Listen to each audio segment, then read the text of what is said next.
अस्सलाम वालेकुम नाज़रीन, डॉक्टर दानिश रियल फोकस के साथ हाजिर है। और एक जो बहुत ही इम्पॉर्टेंट चीज़ है, आप देख रहे होंगे इस वक्त इलेक्शन का समा है और इस इलेक्शन के समा पे मेरा जो फोकस है वो है PMLN की इस वक्त सियासत के ऊपर, क्योंकि एक तासुर बिल्ड हो चुका है, पूरी मसलन मुकम्मल तौर पर सामने आ चुका है कि 2024 का इलेक्शन अगर हो गया अपने वक्त पे 8 फरवरी में, तो आने वाली हुकूमत PMLN की होगी। और आने वाली अगर हुकूमत PMLN की होगी तो इस वक्त जो आपके सबसे बड़ा जो मसला है वो है कि क्या PMLN हुकूमत जो बनाएगी 2024 की, वो इलेक्शन होगा या सिलेक्शन होगा। क्योंकि अगर इलेक्शन हुआ तो फिर PMLN को कई चीज़ों का सामना करना है। देखिए, आपने सुना होगा कि PMLN पंजाब में एक बड़ी सियासी जमात है। मियां नवाज शरीफ साहब के नहीं होते हुए भी मरीम नवाज़ ने PMLN को उजागर करने की कोशिश की। वो अलग बात है कि PMLN के दूसरे सियासी रहनुमाओं का रोल इतना अच्छा नहीं था, लेकिन बहरहाल PMLN में इलेक्टेबल हैं जो PMLN का हिस्सा है और वो इलेक्शन जीतने की पोजीशन में है। लेकिन बहुत सारी जगहों पर PMLN को तंजीमी तौर पर बहुत नुकसान हुआ। और अब जबकि मियां नवाज शरीफ साहब आए तो ये तासुर था कि PMLN पंजाब में दोबारा उस पोजीशन पे पहुंच जाएगी जो उसकी असल पोजीशन थी। तो कहते हैं लोग वहाँ जो काम कर रहे हैं, लोग कह रहे हैं, इवन PMLN के लोग कह रहे हैं कि वो मुकाम हम हासिल नहीं कर सके अभी तक। अब जबकि इलेक्शन का समय है और इलेक्शन में जो टिकट की डिस्ट्रीब्यूशन है उससे काफ़ी PMLN को मसाइल है। PMLN को 3-4 बड़े चैलेंजेस होंगे इलेक्शन में।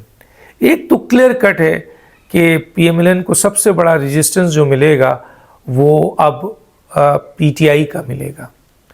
और PTI जो है इस वक्त आपके पंजाब में कहा जा रहा है कि सबसे पॉपुलर जमात है। तो मियां नवाज शरीफ साहब को या PMLN को इलेक्शन में जो सबसे ज़्यादा किसी सियासी जमात से वास्ता पड़ेगा और रेजिस्टेंस मिलेगा वो PTI से मिलेगा। और जिस तरह की इंतज़ामिया और इलेक्शन कमीशन उनके साथ कर रहा है तो उनकी मज़लूमियत के वोट में इजाफा हो रहा है, जो कि आफ्टर ऑल उसका रिफ्लेक्शन जो है PMLN को फेस करना पड़ेगा, क्योंकि PMLN ही वो जमात है जो कि पंजाब में PTI को काउंटर कर सकती है। दूसरी रही पीपल्स पार्टी, बिलावल भुट्टो इंटर हुए हैं, कई इलेक्टेबल्स भी आए हैं, अंदर दाखिल हुए हैं और मज़ीद सुना है कि और इलेक्टेबल्स भी आ रहे हैं। तो चनांचे पीपल्स पार्टी ने अपना पूरी ताकत पंजाब में लगा दी है और अब वो इलेक्टेबल्स की तरफ भाग रहे हैं। इलेक्टेबल्स वो हैं जो इलेक्शन जीतने की सलाहियत रखते हैं, थोड़ा सा पार्टी सपोर्ट चाहिए उनको। तो अगर इलेक्टेबल्स उन्होंने ले लिए, जैसे सुनने में आ रहा है कि वो ले रहे हैं, तो PMLN को इससे भी इलेक्शन में नुकसान पहुंचेगा।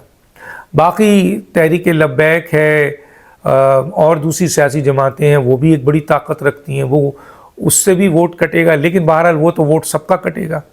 अब आते हैं कि PTI और पीपल्स पार्टी के बाद PMLN को कहाँ ज़्यादा परेशानी होगी।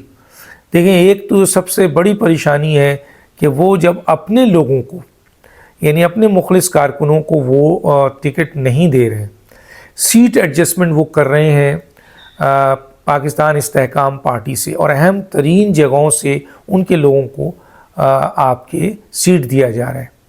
और वहाँ जो PMLN के मुखलिस कारकुन थे जो जीतते भी रहे हैं, जिनका वहाँ काम है, जिन्होंने बहुत काम किया है, उनको कितनी मायूसी होगी।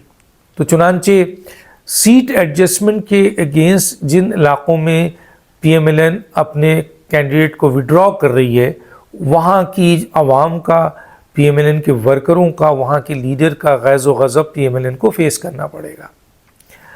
अब आइए दूसरी तरफ के अदम एतमाद में जो लोग शामिल हुए PTI के, उनको वादा किया था कि PMLN टिकट देगी और वो अपना वादा पूरा कर रहे हैं, तो उनको भी टिकट दिया जा रहा है।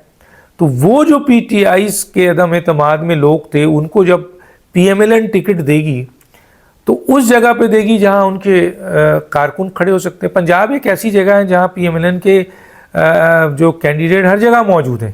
چنانچہ یہ نہیں ہے کہ یہ ان جگہوں پر عدم اعتماد والے کو دے دیں گے جہاں پی ایم ایل این مقبول ہی نہیں ہے. نہیں، پورے پنجاب میں پی ایم ایل این مقبول ہے. تو اس لیے وہ اپنے اہم ترین جو لوگ ہوں گے ان کو ہی ہٹا کر ان کو، تو یہ بھی فیصلہ ہو گیا ہے کہ عدم اعتماد میں جن لوگ وہ پی ایم ایل این ان کو سیٹ دے رہی ہے. تو اس علاقے کے بھی جو تنظیم ہے، کارکن ہیں، جو امیدوار ہیں، وہ کتنا غیظ و غضب دکھا رہے ہوں گے. یہ سب چیز ہو رہا ہے جو میں آپ کو بتا رہا ہوں. اب آئیے تیسرا کہ پی ایم ایل این نے کئی سیاسی جماعتوں سے، کئی ایسے لوگوں سے جو الیکٹیبلز ہیں ان کو بھی اپنے پارٹی میں شامل کر لیا ہے. اب وہ پارٹی میں اگر شامل ہوئے ہیں الیکٹیبلز، تو وہ اس لیے تو شامل نہیں ہوئے کہ پی ایم ایل این میں صرف جا کر وہ ضم ہو جائیں. ان کا یہ ڈیمانڈ ہوگا الیکٹیبلز کا کہ جی ہم الیکٹیبلز ہیں، آپ ہمیں لے رہے ہیں تو ہم اس علاقے سے الیکشن لڑیں گے اور آپ کا کینڈیڈیٹ وہاں نہ لڑے. تو ایسے راجہ ریاض بھی ہیں، فیصل صالحات بھی ہیں، بہت سارے الیکٹیبلز پی ایم ایل این نے حاصل کی ہیں. تو یہاں پر بھی پی ایم ایل این ان الیکٹیبلز کو ٹکٹ دے گی جو کہ دے چکی ہے. تو ایسی صورتحال میں وہاں پر بھی مخالفت پی ایم ایل این اور قیادت کو فیس کرنا پڑ رہا ہے. ان تمام باتوں کے ساتھ ساتھ پی ایم ایل این کو آنے والی الیکشنز میں جو سب سے زیادہ مشکلات فیس ہوں گی، وہ مشکلات فیس ہوں گی 16 مہینے کی پی ایم ایل این اتحادی حکومت. حالانکہ وہ اتحادی حکومت ہے، لیکن کیونکہ اس میں وزیر اعظم شہباز شریف اور اس کے علاوہ اہم ترین کابینہ میں پی ایم ایل این کے لوگ تھے، اس لیے عوام آج بھی یہ کہتی ہے کہ 16 مہینے کی زیادہ تر ذمہ داری پی ایم ایل این پہ آتی ہے. اور دوسری سیاسی جماعتیں جو اس اتحاد کا حصہ تھیں وہ بھی اشارہ کرتی ہیں کہ اگر 16 مہینے میں عوام مشکلات میں آئی، مہنگائی بڑھی، غربت بڑھی، بے روزگاری بڑھی، معیشت کی تباہی ہوئی، تو وہ ساری ذمہ داری شہباز شریف حکومت پہ ہے، شہباز شریف کے لوگوں پہ. تو ایسی صورتحال میں پھر عوام کا وہ غم و غصہ جو 16 مہینے کا ہے، کیونکہ ابھی نگراں حکومت میں بھی حالات وہی ہیں، لیکن نگراں حکومت تو الیکشن نہیں لڑے گی، تو اس کا غصہ کہاں جائے گا؟ پھر وہی انہی لوگوں پہ جائے گا جو 16 مہینے کی الیکشن. تو چنانچہ میاں نواز شریف یا مسلم لیگ نون کو اگلے الیکشن میں اس عوامی غصے کا بھی سامنا کرنا پڑے گا. اب دیکھتے ہیں کہ ان تمام چیزوں کے باوجود پی ایم ایل این کہاں کھڑی ہوتی ہے اور کس طریقے سے جو ہے وہ ان چیزوں کا مقابلہ کر سکتی ہے. اگر الیکشن ہوا تو ان چیزوں کا بڑا ریئیکشن آئے گا، اور اگر الیکشن نہیں ہوا، سلیکشن ہوا، تو پھر ظاہر ہے یہ چیزیں اتنی اہمیت نہیں دکھا سکیں گی. ڈاکٹر دانش کو یاد دیجیے. اللہ حافظ.